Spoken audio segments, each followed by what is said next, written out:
नमस्कार दोस्तों, स्वागत है आपका अपने चैनल कीज टू सक्सेस में। जैसे कि आप लोग थंबनेल देख रहे हैं, अपन एमपीपीएससी 2021 का जो हाई कट ऑफ गया है और महिलाओं को जो आरक्षण के संबंध में सोशल मीडिया पे न्यूज़ चल रही है कि आरक्षण मिला नहीं है, उसके संबंध में आयोग के द्वारा स्पष्टीकरण दिया गया है कि किस तरीके से इन्होंने सेम कट ऑफ करके आप लोगों को पास किया या कुछ लोगों को फेल किया है। आखिर वो क्या कारण है इसके पीछे इस तरह का रिजल्ट देने का। कुछ ना कुछ आयोग ने सोच समझ के निकाला होगा और इसके पीछे उन्होंने राजस्थान हाई कोर्ट का और राजेश दहिया का जो केस था उसको प्रमाण के तौर पर प्रस्तुत किया है। तो उसको भी देख लेंगे अपन, उसको बता देंगे आपको, उसको आराम से आप पढ़ लीजिएगा तो उससे आपको समझ में आ जाएगा कि याचिका लगाना चाहिए कि नहीं, है ना। तो इसके द्वारा जो स्पष्टीकरण दिया गया है पहले वो देख लेते हैं अपन। और उससे पहले आप लोगों की, सभी लोगों की दिवाली अच्छी रही होगी। अच्छा हुआ आयोग ने दिवाली के दिन 2020 का मेंस का रिज़ल्ट नहीं दिया या फिर रिवाइज्ड रिज़ल्ट नहीं दिया। इससे ये हुआ कि भाई आपकी दिवाली ख़राब नहीं हुई, एटलीस्ट दिवाली तो अच्छे से बना ली। त्योहारों के बीच में किसी प्रकार का रिज़ल्ट नहीं दिया जाना चाहिए, क्योंकि कुछ लोग की तो अच्छी बनती है लेकिन बहुत लोगों की बुरी भी बनती है, क्योंकि आपको पता है कि कंपटीशन तो बहुत ज़्यादा हाई है। तो ज़्यादा लोग तो पास हो नहीं सकते, सिलेक्टेड लोग ही पास होंगे। तो त्यौहार के पहले नहीं दें, त्यौहार के बाद में दे दीजिए, तो उससे क्या है, लोग अपने आप में सुधार करने की पूरी कोशिश करें। तो इसका स्पष्टीकरण देख लेते हैं कि बोला क्या जा रहा है, फिर उसके बाद बताएंगे कि याचिका लगाना चाहिए कि नहीं। और इनके द्वारा जो पीडीएफ सर्कुलेशन चल रहा है, जो लास्ट पॉइंट है उसके ऊपर भी देख लेंगे अपन, ठीक है। तो ये मध्य प्रदेश लोक सेवा आयोग इंदौर के द्वारा विज्ञप्ति जारी की गई थी 23 अक्टूबर 2022 की डेट का है, ठीक है। राज्य सेवा प्रारंभिक परीक्षा 2021 परीक्षा परिणाम में महिला आरक्षण विषयक, जो कि तरह तरह की न्यूज़ चल रही थी और उसमें महिलाएं काफ़ी बाहर हुई है, कई काफ़ी सिलेक्ट भी हुई है। तो देखते हैं कि भाई हुआ क्या है, इनके द्वारा पहले क्या बोला जा रहा है वो देख लेते हैं। राज्य सेवा प्रारंभिक परीक्षा 2021 का आयोग द्वारा घोषित किए गए परीक्षा परिणाम दिनांक 20 अक्टूबर में महिला आरक्षण को लेकर सोशल मीडिया एवं कुछ डिजिटल समाचार पत्रों में भ्रामक जानकारी प्रसारित हो रही है। इस संबंध में स्पष्ट किया जाता है कि, ठीक है, देख लीजिए आप, महिला एवं भूतपूर्व सैनिकों का प्रत्येक वर्टिकल वर्ग क्या होता है, ऑरिजेंटल वर्ग क्या होता है, ये अगर आपको नहीं पता होगा रिजर्वेशन में तो वो भी यहाँ पे समझ में आ जाएगा आपको।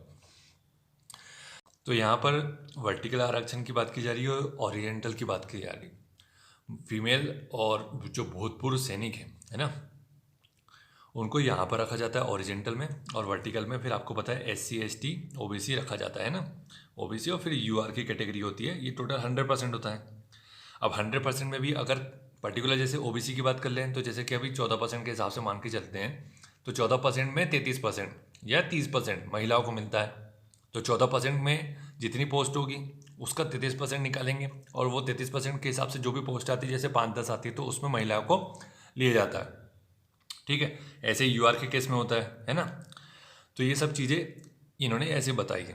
इसका देखते हैं कि नेक्स्ट पॉइंट क्या बोल रहे हैं कि दिव्यांगों का उनके दिव्यांगता के आधार पर, आपको पता है कि दिव्यांगता अलग अलग प्रकार से होती है, 5-6 कैटेगरी होती है उसमें, उसके आधार पर ऑरिजेंटल आरक्षण दिया जाता है इनको भी, ठीक, वर्टिकल नहीं मिलता है। प्रत्येक वर्टिकल वर्ग में महिलाओं हेतु विज्ञप्ति पदों के न्यूनतम 20 गुना महिलाओं को लिए जाना अनिवार्य है। वर्टिकल वर्ग में कितने गुना लेना पड़ता है महिलाओं को? 20 गुना। तो इसका मतलब ये है कि UR में, OBC में, SC ST जितने भी वर्ग हैं वर्टिकल के, उसमें लिया जाना पड़ता है कितने? न्यूनतम 20 गुना। नेक्स्ट पॉइंट बोल रहे हैं कि महिला आरक्षण नीति के अनुसार प्रत्येक वर्टिकल वर्ग में 20 गुना या उससे अधिक महिला यदि ओपन मेरिट में पहले ही शॉर्ट लिस्टेड हो गई है तो अतिरिक्त रूप से उस वर्ग में महिलाओं को लेने की आवश्यकता नहीं होती। समझ में आया इसका मतलब आपको क्या बोलना चाह रही है? आगे और पढ़ लेते इसको पहले। इस परिस्थिति में उस वर्ग की महिलाओं का कट ऑफ मार्क्स प्रत्यक्ष से घोषित नहीं किया जाता। यही परिस्थिति राज्य सेवा प्रारंभिक परीक्षा 2021 के परिणाम में निर्मित हुई। इसका मतलब यही है कि भाई जो ओपन कैटेगरी का जो कट ऑफ था, महिलाओं का, मैक्सिमम महिलाओं का 74% से ऊपर कट ऑफ मतलब क्वालिफाई किया है, इनके नंबर बहुत ज़्यादा आए हैं महिलाओं के। इनके द्वारा जो कहना है इनके हिसाब से कि इनके महिलाओं के ऑलरेडी नंबर बहुत ज़्यादा थे, तो ये ऑलरेडी सिलेक्टेड हो चुकी है। इस वजह से इनके लिए अलग से कट ऑफ निकाल के अलग से आपको सेलेक्ट करने की आवश्यकता नहीं है। समझ में आ रहा है आपको? कहने का मतलब ये है कि 33% जैसे महिलाओं की आवश्यकता है, तो जो 33% महिलाएं हैं वो 74 से मार्क्स से ऊपर पहले से ही है ऑलरेडी। तो ये अगर इसके बाद और महिलाएं आ रही हैं तो वो लेने की आवश्यकता नहीं है, ये इनका कहने का मतलब ये है। मतलब उससे कम कट ऑफ रखने की आवश्यकता नहीं, क्योंकि ऑलरेडी जितनी महिलाओं की आवश्यकता थी वो ले चुके हैं। 20 गुना का जो इनका क्राइटेरिया बन रहा है वो ऑलरेडी कंप्लीट हो चुका है, इस वजह से ये ऐसा करना पड़ा इनको, ये लोग बोल रहे हैं ऐसा, ठीक है। नेक्स्ट ये पॉइंट है कि भाई किंतु यदि किसी वर्टिकल वर्ग में ओपन मेरिट में महिलाओं की संख्या 20 गुना से कम है, अब 20 गुना से अगर कम है तो बता रहे जा रहे हैं कि तो जितनी भी संख्या में कमी हो, ठीक है, उतनी ही संख्या में उस वर्ग की महिलाओं को ओपन मेरिट से नीचे शॉर्ट लिस्टेड किया जाता है और उसके लिए अलग कट ऑफ निकाला जाता है। इस प्रकार की परिस्थिति निर्मित होने पर संबंधित वर्ग की महिलाओं के कट ऑफ मार्क्स पृथक से घोषित किए जाते हैं। तो यानी इन्होंने कट ऑफ का स्पष्टीकरण दे दिया कि भाई सेम कट ऑफ क्यों रखा गया है, 74 क्यों रखा गया है ना। तो ये स्पष्टीकरण यहाँ से काफ़ी कुछ क्लियर हो जाता है कि क्यों रखा गया है। और 20 गुना जो पद मतलब 20 गुना जो लेना होता है वो भी इन्होंने मान्य रखा गया है कि भाई 20 गुना तो हमने ले लिया है। तो अब अगला पॉइंट देख लेते हैं इसके बाद, फिर उसके बाद बात करते हैं याचिका की। इस संबंध में माननीय उच्चतम न्यायालय सुप्रीम कोर्ट के बारे में बात हो रही है, ठीक है, के निर्णय में राजेश डारिया विरुद्ध राजस्थान लोक सेवा आयोग सिविल अपील क्रमांक 31/32/2007 का अवलोकन किया जा सकता है। अतः आयोग द्वारा घोषित किए जाने वाले परीक्षा परिणामों में महिला आरक्षण नीति का पूर्ण रूपेण पालन किया गया है, ठीक है। अब ये इन्होंने जो दिया गया है वो वैलिड है, इनके द्वारा क्या गया है और उसका जो प्रमाण है वो ये है जो सुप्रीम कोर्ट का डिसीजन आया था वो। तो अब याचिका का जो केस है, याचिका लगाने से बहुत ज़्यादा फायदा होना नहीं है। याचिका किस जगह लगाई जा सकती है कि जैसे कि ये लोग बोल रहे हैं कि जो 20 गुना लोग हैं वो ऑलरेडी लिए जा चुके हैं तो आप लोग ऐसी लिस्ट की डिमांड कर सकते हैं जो कि 20 गुना गर्ल्स दिखाएं। अगर 20 गुना गर्ल्स से ज़्यादा ऑलरेडी सिलेक्ट हो चुकी है, बातों को समझिए, 20 गुना से अधिक अगर गर्ल्स ऑलरेडी सिलेक्ट हो चुकी है 74 कट ऑफ से ऊपर, तो अलग से कट ऑफ निकालने की आवश्यकता बिल्कुल भी नहीं है। आयोग अपनी जगह सही है, लेकिन यदि अगर ये 20 गुना से कम लिस्ट निकलती है तो फिर आयोग को अलग से कट ऑफ निकालना पड़ेगा। तो टोटल मांग यही होगी फिर आपकी कि यहाँ पर आप RTI लगा करके भी निकाल सकते हैं अभी, लेकिन अभी आयोग RTI का जवाब देगा नहीं क्योंकि प्रोसेस अभी तक पूरी कंप्लीट हुई नहीं। तो जब तक प्रोसेस पूरी तरीके से कंप्लीट नहीं हो जाएगी, जैसे prelims, mains, interview, selection list, तब तक वो जवाब नहीं देंगे। तो आपको यहाँ पर हाई कोर्ट का ही रुख करना पड़ेगा कि ये लिस्ट की डिमांड कैसे करेंगे आप ऐसे फ़ोन पे मांगेंगे तो लिस्ट तो दे देंगे नहीं। तो आपको उसके लिए भी याचिका लगाई जा सकती है कि भाई 20 गुना पद लिए गए नहीं, इसके बारे में जानकारी दे दीजिए।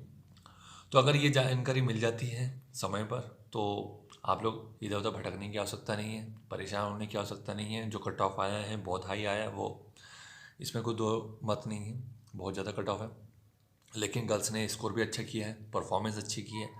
तो इसमें आप क्या कह सकते हैं। अब जो लोग का परफॉर्मेंस अच्छा नहीं रहा है वो आप देखिए अपने आप के हिसाब से कि क्यों आप लोग 74+ वाले गर्ल्स में नहीं आए, क्यों आपके 70 से कम थे, 74 से कम थे, क्यों, किस वजह से, किस कारण से, वो देखिएगा।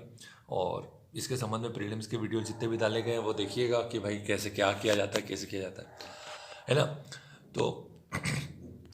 तो ये जो राजेश डारिया वाला केस है उसका PDF मैं ग्रुप में डाल दूंगा, वो देख लीजिएगा आप वहाँ से, ठीक है। थोड़ा गला ख़राब चल रहा है अभी तो उसके लिए माफ़ी चाहूँगा। ये सुप्रीम कोर्ट का डिसीजन आया था या देख लीजिए आप नाम, case number, appeal number, petitioner कौन था, राजेश कुमार डारिया, जिसके बारे में इन्होंने बात की गई है, respondent Rajasthan public service commission and others. कहने का मतलब क्या है कि आप बहुत सारे केसेस में अदर आयोग और हाई कोर्ट का और सुप्रीम कोर्ट का डिसीजन देख लेते हैं, लेकिन जिस मामले में देखा जाना चाहिए था वो देखा नहीं आपने, ठीक है। तो यहाँ जजमेंट आया है, सिविल अपील नंबर देख लीजिए, और ये leave the granted KG Balkrishna CGI जो थे उनके द्वारा ये सब बातें की गई है। और यहाँ पर total number of post, general category post, reserve post के बारे में बात की जा रही है, कितनी कितनी थी, ठीक है। उसके हिसाब से इनके द्वारा जो डिसीजन आया था उसके बारे में बात की जा रही है। तो इस आप आराम से बैठ के पढ़ सकते हैं, इसकी PDF ऑलरेडी ग्रुप में डाल देंगे अपन।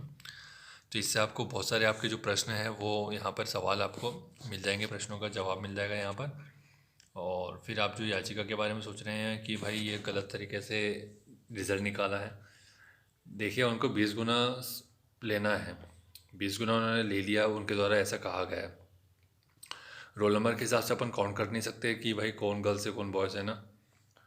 तो आप लोग लिस्ट की डिमांड कर सकते हैं कि भाई बताइए 20 गुना लड़कियों की लिस्ट दे दीजिए आप। अगर लिस्ट वो दे देते हैं तो फिर आपको समझ में आ जाएगा कि हाँ ठीक है, अब याचिका का कुछ मतलब पड़ता नहीं। तो जो लोग सिलेक्ट हो गए हैं वो लोग आगे की तैयारी करें, और जो सिलेक्ट नहीं हो पाया वो इस बात को ध्यान दे कि भाई किस कारण से सिलेक्ट नहीं हो पाया, और इतने नंबर कम होने के कारण जानिए अपने।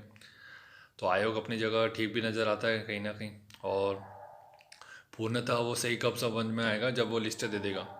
ठीक है, तो देख लीजिए आपके हिसाब से, वकील से बात कीजिए, समझदारी से काम लीजिएगा। ठीक है, thank you so much for watching.